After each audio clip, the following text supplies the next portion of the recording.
The holding cell aboard the Obsidian Maw smelled of ozone, rust, and the damp, metallic tang of fear. It was a massive dreadnought, a scarred beast of metal that had terrorized the outer rims for solar cycles. Princess Lyra of the Valari Empire sat on a cold, hovering steel bench, her slender wrists bound by pulsating bands of red thermal energy. To any observer, she was the picture of fragile royalty. Her skin, translucent and shimmering like spun glass, caught the harsh light of the cell. Her long, silken hair floated slightly in the low-gravity environment of the dreadnought. Standing across from her was General Vraka, a towering, 3-meter-tall reptilian warlord. Vraka's scales were scarred from 100 skirmishes across the outer rim. His heavy tail thumped against the metal floor plating, a slow, arrogant metronome.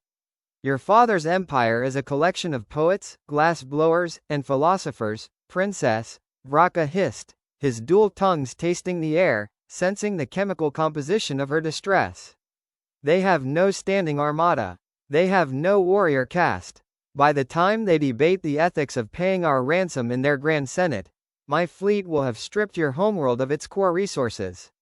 You are nothing but leverage. Lyra did not cry. She did not plead. Instead, she looked up, her violet eyes incredibly calm, reflecting the pulsing red hum of the energy cuffs. I did not bring an army, General, she said, her voice soft but steady, carrying a strange weight that made the damp air of the brig feel suddenly heavy. I only brought one guard. And you just locked yourselves in a tin can with him. Vraka let out a guttural, wet laugh that shook his massive chest, his dorsal ridges flexing in amusement.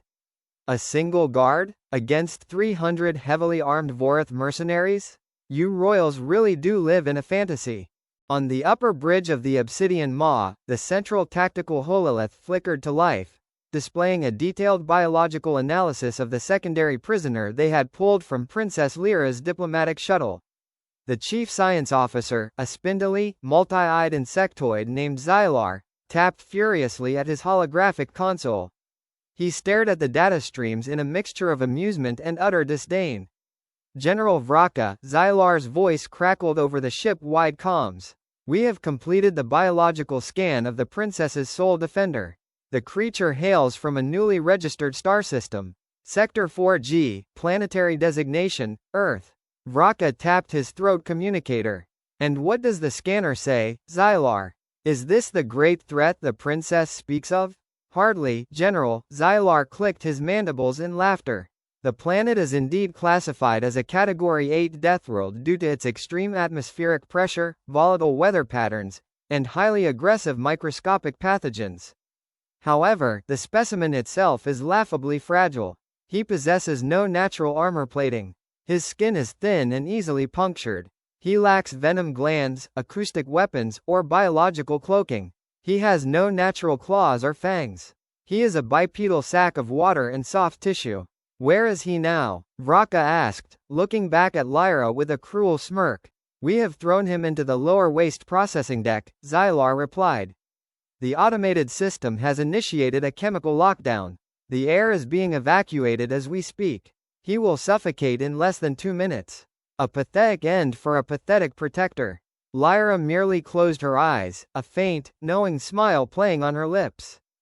Down in the bowels of the ship, the waste processing sector was a dark labyrinth of grinding gears, churning toxic sludge, and reinforced titanium walls.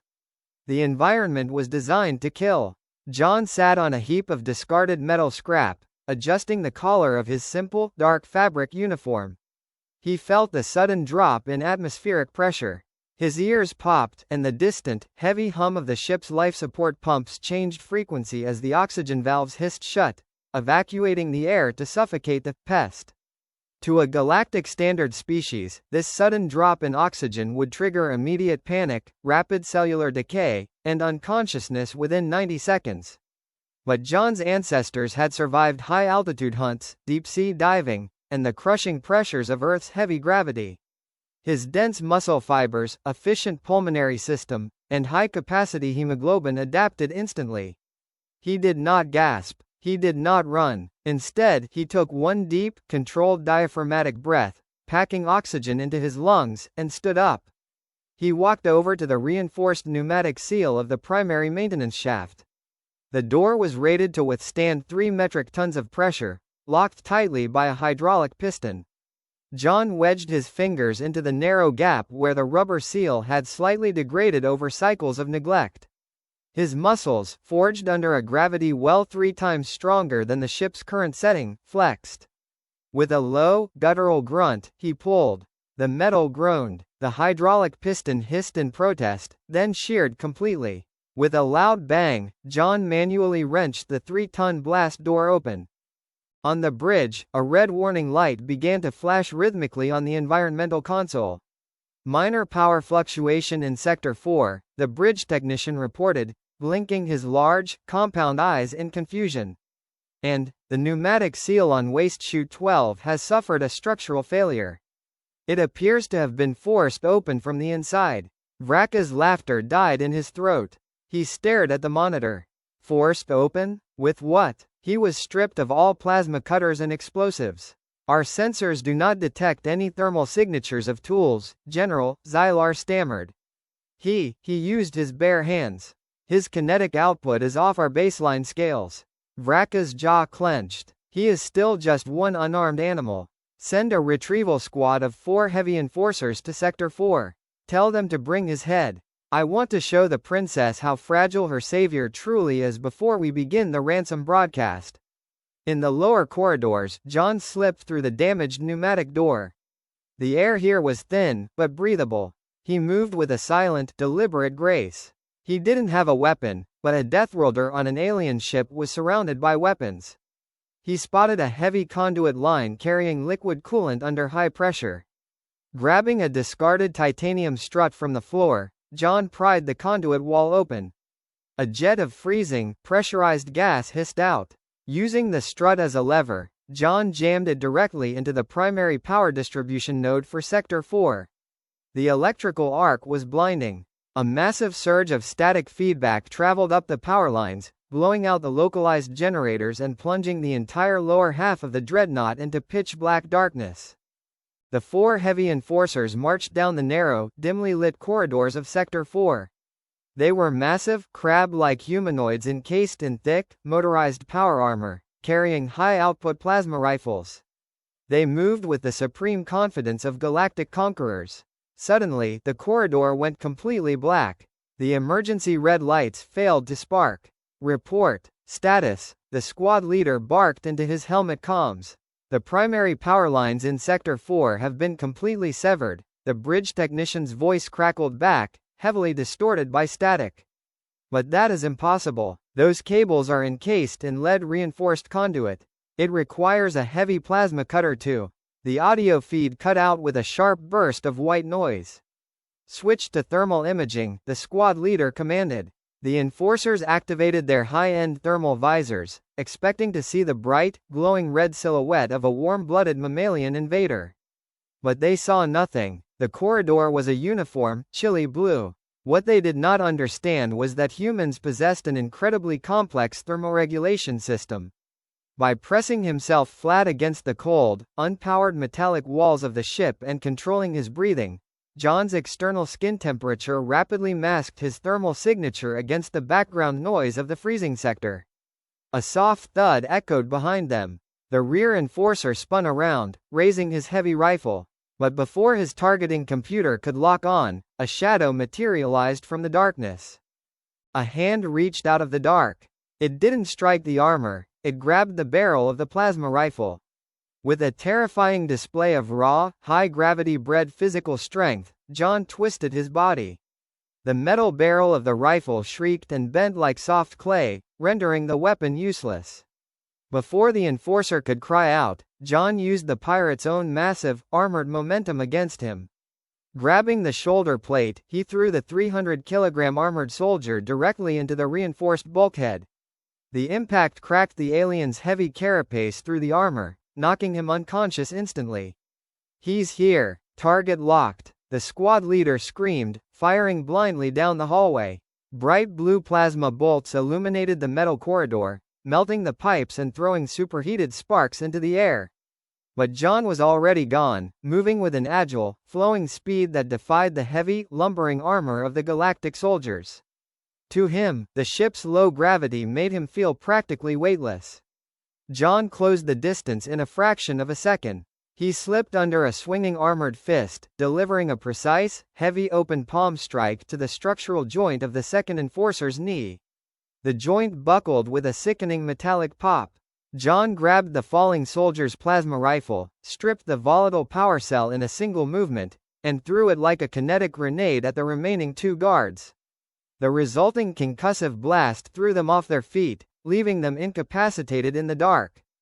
On the bridge, Vraka watched the biometric indicators of his 4 elite enforcers flatline one by one on the tactical map. "This is impossible," Vraka roared, slamming his heavy fist onto the command console. 4 fully armored enforcers neutralized in less than 3 minutes? What weapons is he using? He isn't using weapons, General, the tactician whispered, his scales turning a pale, sickly green.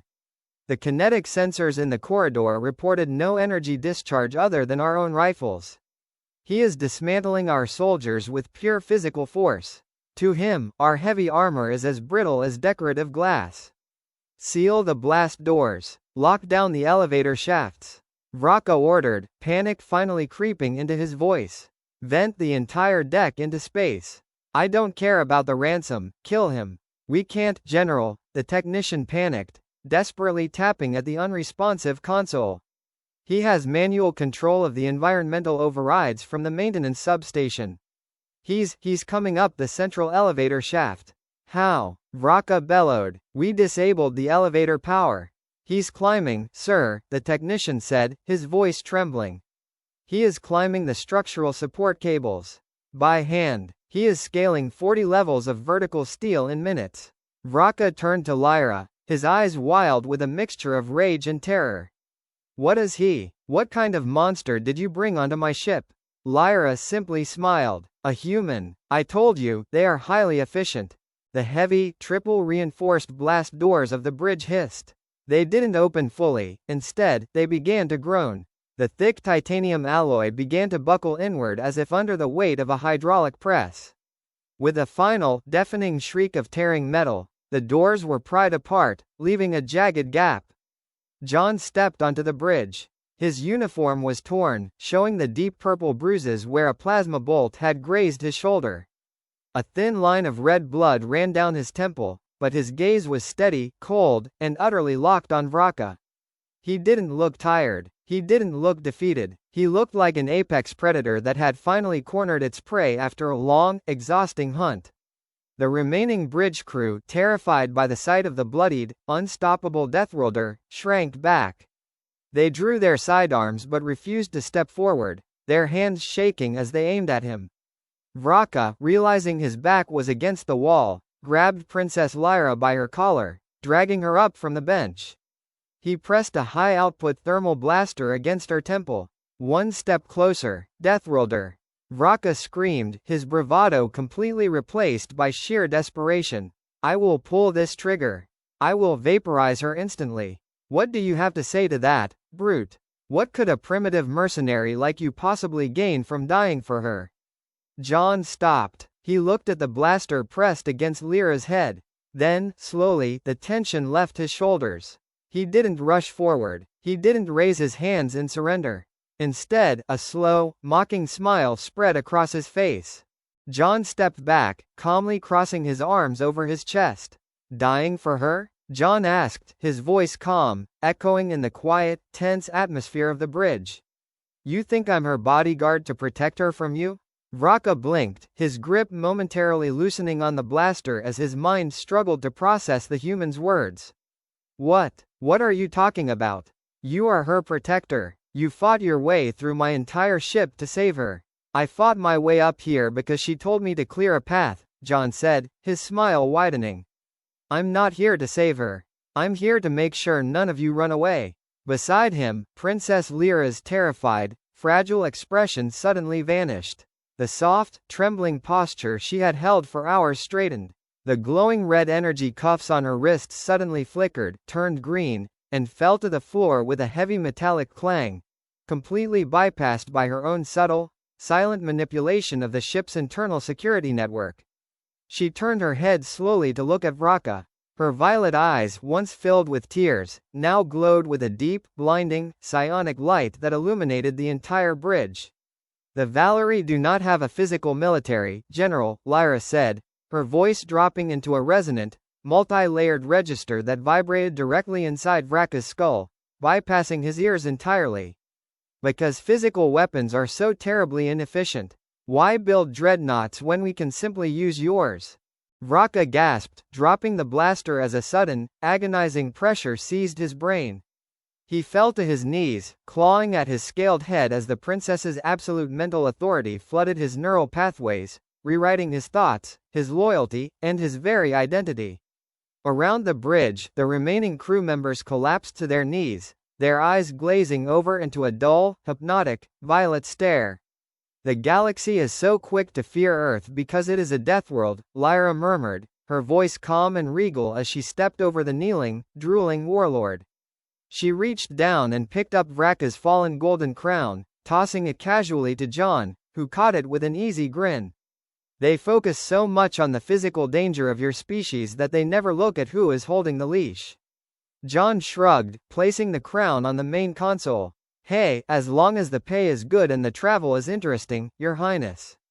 Where to next? Lyra smiled, her eyes returning to their calm, natural violet state as she took the captain's chair of the Obsidian Maw, the entire crew now perfectly aligned with her will. Set a course for the Valari border, she commanded her newly subjugated crew. We have an empire to expand, and the galaxy has plenty of dreadnoughts waiting for us. If you like the video, make sure to like and subscribe my channel.